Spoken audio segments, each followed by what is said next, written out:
di féliciter encore une fois Warkha Fatou Warkha ci initiative bi di féliciter acteurs actrices yi di féliciter képp koo xam ne ni liggéey na ci film bi à connaître la personne de Warkha bettuñu parce que xam nañ ne buy def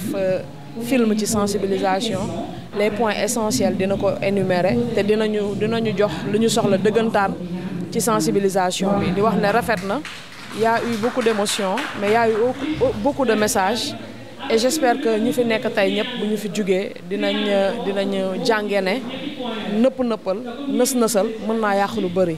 mën nañ jàpp ne trop de confiance mën na yàq lu bëri di contrôler di bàyyi xel parce que kii wóolu na professeur bi dénk ko doomam kii wóolu na jëkkëram parce que bëgg na ko bàyyi ko ak doomam kële naïf na bàyyi dëkkam amul protection ñëw fi ñu ko Dakar ñu jaay ko doole mu dem ci sëriñ ba ñàkk benn conscience ba tax mu am problème ak butitu njurukaayam pour wane la loolu yëpp lu koy waral mooy que ne nit ñi des fois dañuy umpale seen àq ak seen yelleef te rafet na ni mu ko defee kontaan nañu ci di ko féliciter encore une fois di wax ne na ci sénégalais yëpp bàyyi xel ñu gën a bàyyi xel protocole de Maputo bi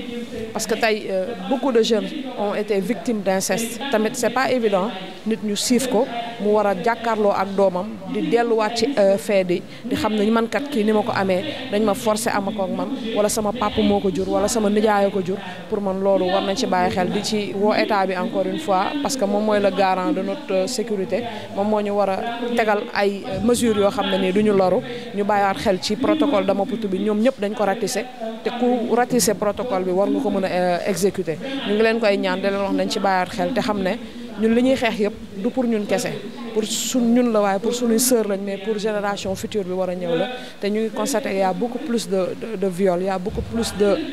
violence mais y a beaucoup plus d'inceste qui commence à arriver te lépp ci kër gi lay xewee nëppal am ci kon nag nañ ñu bàyyi xel ba nga xam ne ni suñu àq ak suñu yelleef daañ ko mën a am nu mu waree